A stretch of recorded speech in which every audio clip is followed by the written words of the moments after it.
welcome. Good to see you all. Who of you have had my class before? Or went to a review session, I guess. I'll just with that. Okay, cool. Awesome. A story I like to start off with, so I've had the opportunity to do a couple of TEDx talks, and then at my first one,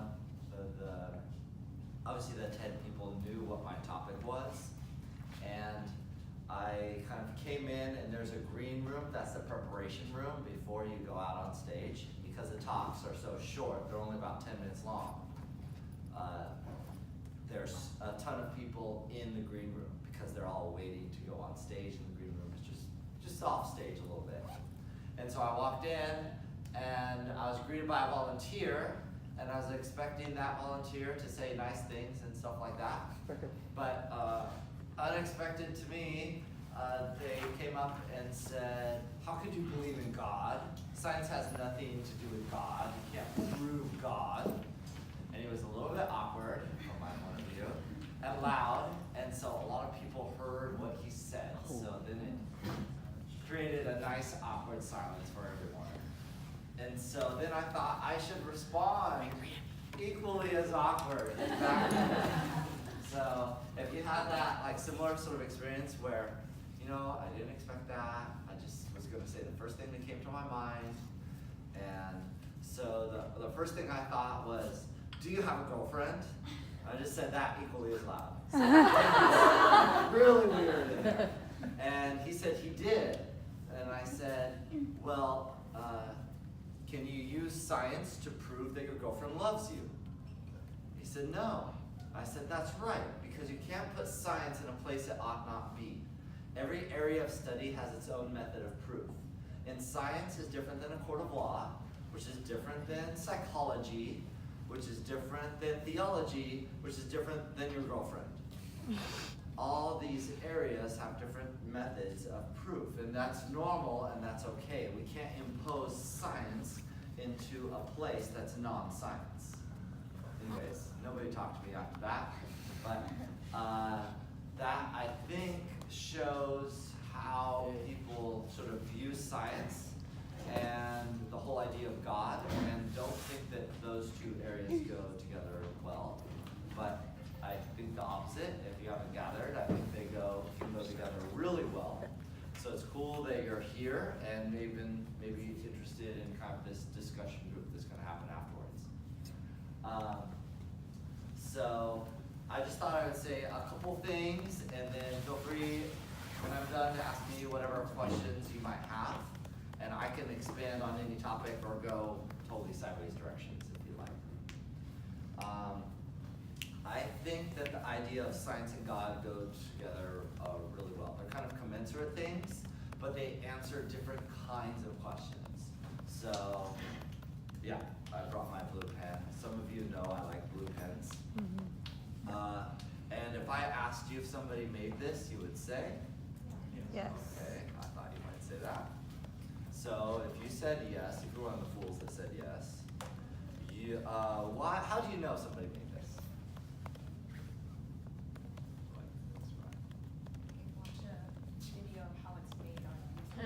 Okay, so now, do you work in a pen factory? No. Okay, so I don't know. There's a lot of weird stuff on YouTube. Yeah. What else might you say? Yeah. Probably says made in China. I'm glad you mentioned that, because this is totally blank, as you can see. Okay. Yeah, if it said made in somewhere, then I might think differently. Oh, that's interesting that you say it doesn't grow on trees, because what if I told you I found this in the forest between a stick and a rock, where trees grow? How's it any different? There's no, weird random looking stick factory as well. And so I could be totally annoying, ad nauseum about this. But you just know, at least intuitively, that the pen is made. And there is actually a whole science behind design and construction of things that some folks study. But I think it's, at least for the average person, totally intuitive that a pen is made. And this kind of goes in the category, in science we call a system. A of studies. There's all sorts of things that you could study. And the cool thing about this is I don't want to like interrupt this beauty. I'll move this in a second. A system, we don't always talk about all these things in science, but a system has 3 parts: a source. That's the genius that thought of blue pens, whoever that entity is. And they thought, I need a great, curvaceous, perfect line pen that's blue. And so that thought came in their mind. And then they had to go through a process by which to construct this, a process by which this operates, and the process by which this came to be. Okay, so for example, collect the ink, collect the plastics, how to form this together until you end up with the blue pen I'm now holding, which we call the final system. So the final existing system is what you end up with that you either find in a forest or buy in a factory or whatever. Okay, now kind of what's interesting about this, let's say I'm just a pen user. Okay, I just use my pen. Do I care who the source is? Not necessarily. I don't need to know anything about the source to be a pen user. Do I care anything about the process? Or do I need, I don't need to. I don't need to know how this came to be. I don't need to know the mechanistics behind it. I can, over time, realize, oh, there's a cap. Cap comes off. I can touch the correct side to a piece of paper. I can write my name or whatever I want to write, and I'm just a user of the pen. Okay? This is probably equivalent to many of you and your smart devices. Okay? You're just a user. You don't care about the person in the factory or people in the factory who, went about to make it. You might not care about the engineering behind it, how it came to be, etc. You just, gram something or whatever you do. Okay? So you can be just a final user and operate quite well in our universe. Now, the other interesting thing is to think about science in this whole process. Where do you think science fits best? Is the source, the process, or the system? Yeah, it really doesn't matter if you're atheist, theist. There's full agreement. It would really fit into the process of it. So the process is what science studies. This science studies nature.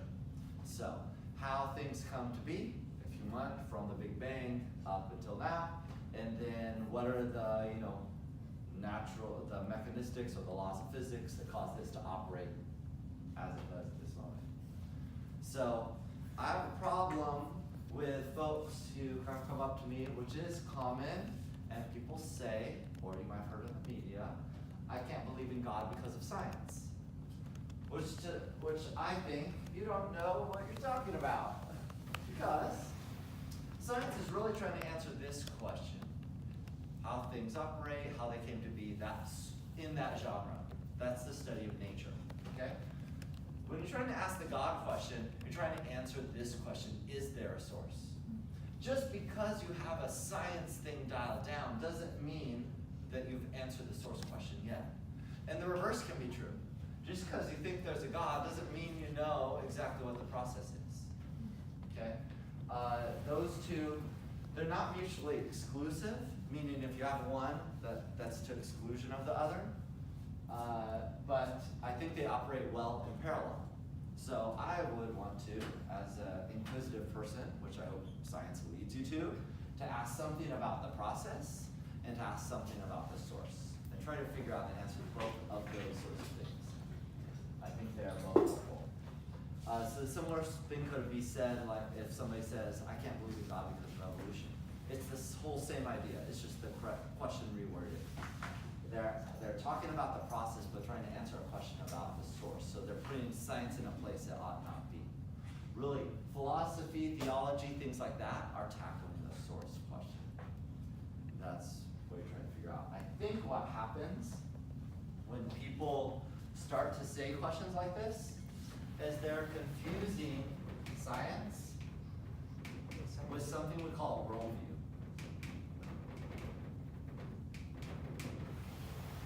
A World, so you know what science is. It's empirical. You collect, you have observations, you collect data, and then the scientist takes that data and tries to form a model or a theory regarding that data.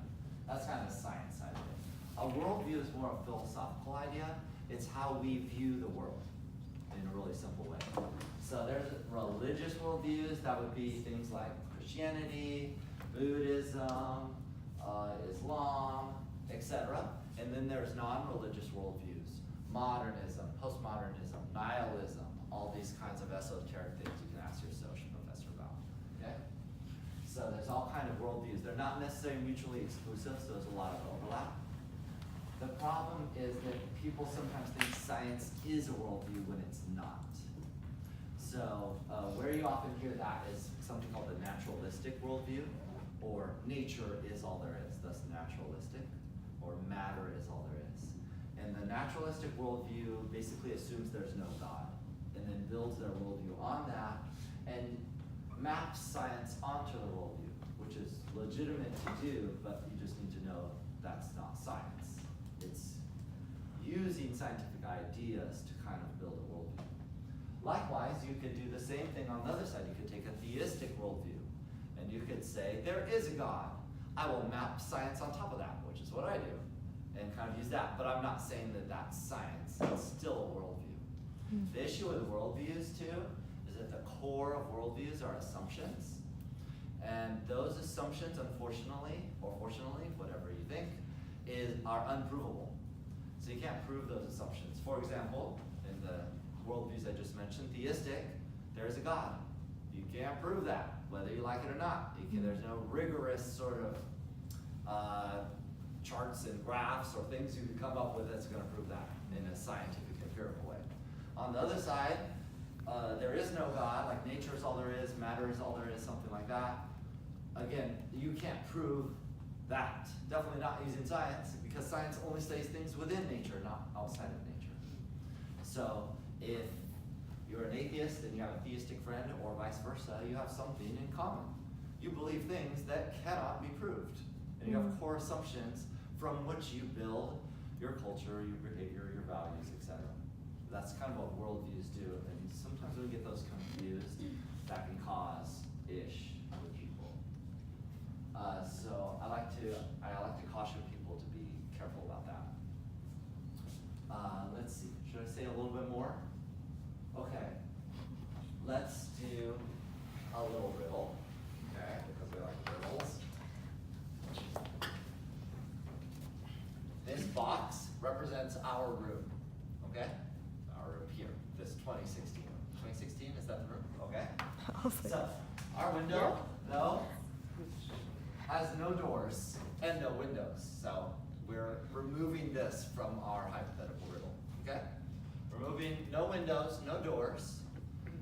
We all live and die in this room. So if you don't like your friends here or non-friends, that's too bad. You have to stick with them, kind of like family. Okay, so we all live and die in this room. There's no windows, no doors. If you have a cell phone, which is totally fine, you can use it to call or Google, but you can only Google things that exist within the room.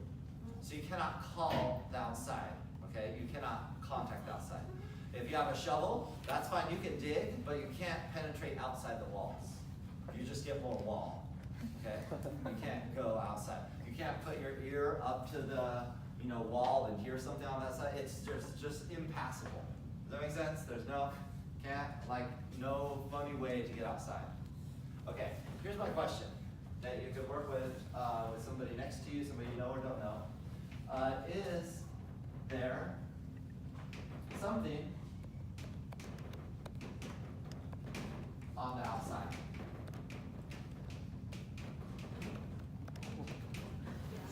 So, if we all exist in our room and there's nothing else, you're born, you die here, etc., boom, done. Can you know that there's something on the outside of this room? Okay? Does everybody get the question in the riddle? Yeah. Okay, let me give you a minute to talk about it, and then we'll see what you come up with. So, is there something on the outside? Are there folks I just want to general poll to see where you're at. Are there folks on the no-ish side? So you might not be sure exactly, but kind of on the no side. Okay, some folks on the no side. Okay, over here are the people on the yes side. Okay, oh, interesting. Fairly even. Not sure. I know you're not sure, but just yes or no. That's it. It's a test. You only got 2 options. Okay. Anybody on the no side? Can you tell us, everybody, why you chose the no side? You might not be 100% sure. Just kind of curious.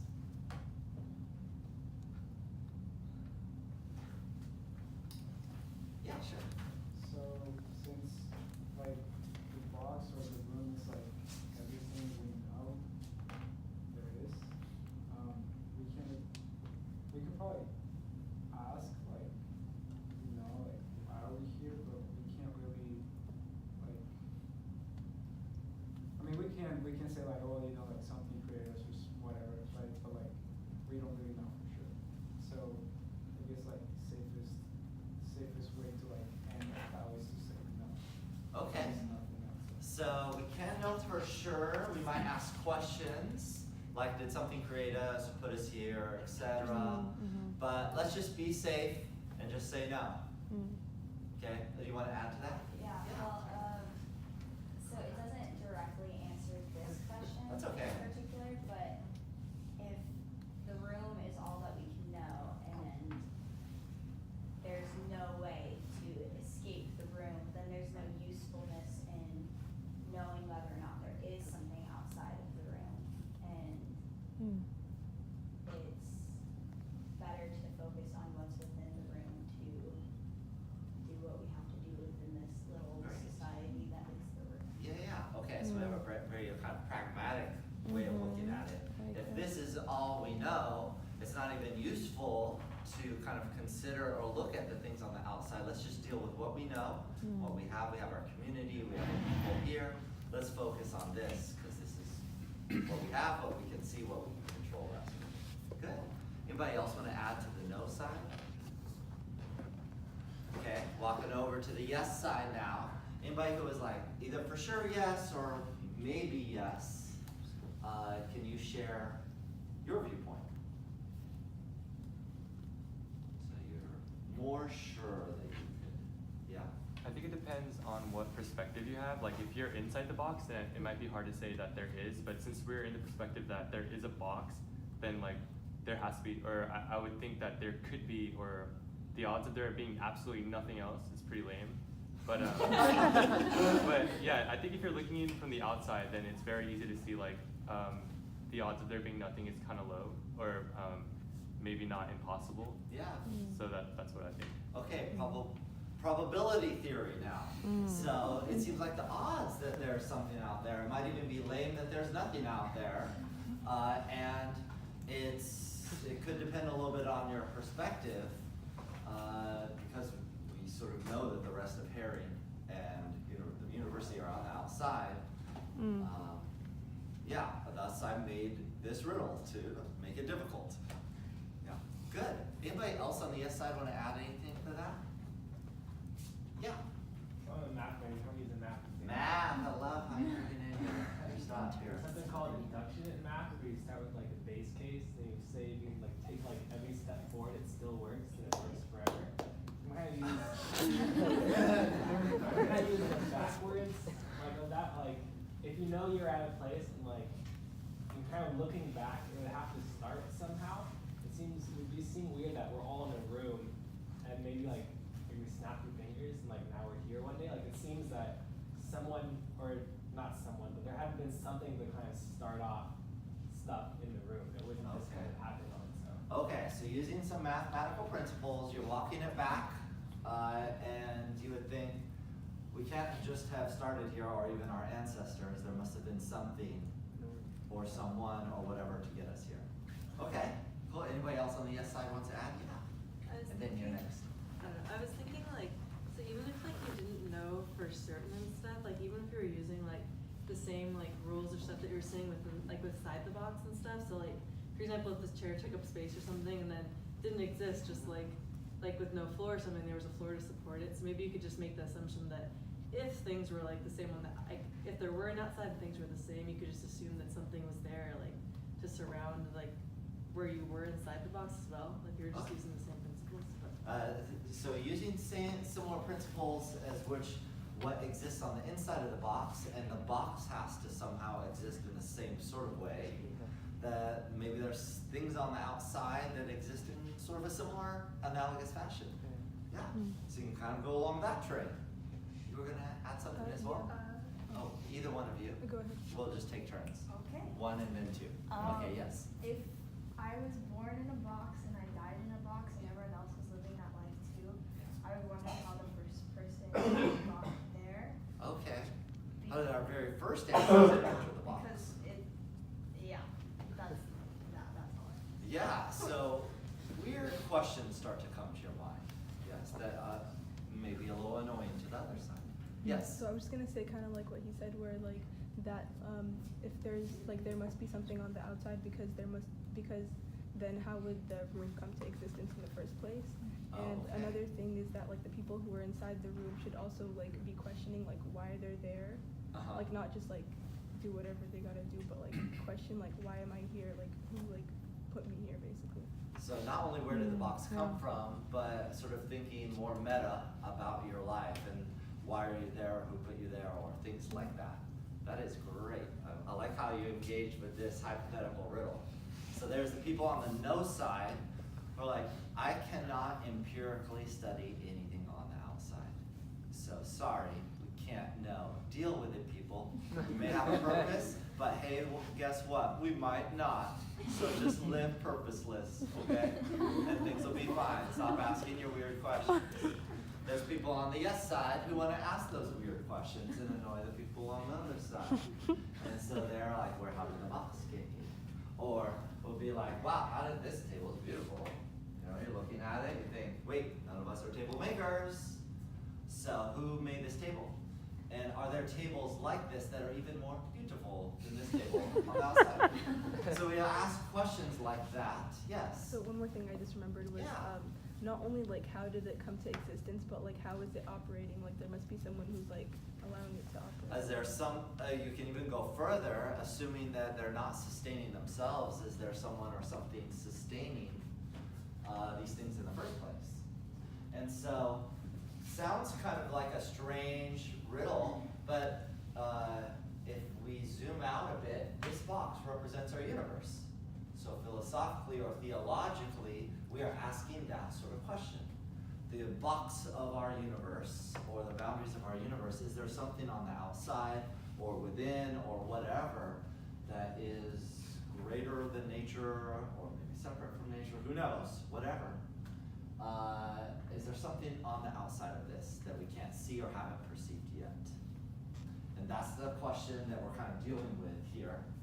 I drew this picture over here on the left-hand side.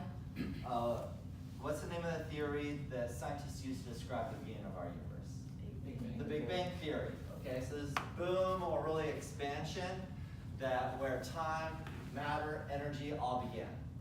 And then over time, according to science, many billions of years, you happened, okay? And other things happened like that. So we sort of asking the question, I'll put a question mark right there. Now you can't really ask the question, what was before the Big Bang? Does anybody know why I can't ask that question? It's not grammatically allowed. If time starts at the beginning, you can't actually go to a time before that. Yeah, before doesn't count. Can't say that word. So there is no before the Big Bang because there's no time. So it's even taxing on the English language to even try to ask questions about that. But let's just say the question mark. What is that question mark? What's the initiation point? It's difficult to even word because we're so couched within time reality ourselves. But people have different answers. You can say God or some variant of that. You could say nothing, which is also a common answer. You could have esoteric responses to the question mark that are not necessarily mutually exclusive to the previous comments, but there's things like multiverse, parallel universes, etc. that exist out there. But the funny thing about anything you try to place on the question mark, again, it's outside of empirical science. So whether you're a theist or atheist or anywhere in between, you have a similarity with each other, whether you like each other or not. Because you have to go outside of empirical science to respond to that sort of question or to the question mark itself. And that's again, trying to answer this. Is there nothing? Or do you want to come up with an esoteric idea about this? Do you want to go along with the God idea, which people have been purporting for a long time, etc.? Okay? In my mind, I think the God and the process, or God and science, can work in parallel. I just know that they're answering different types of questions.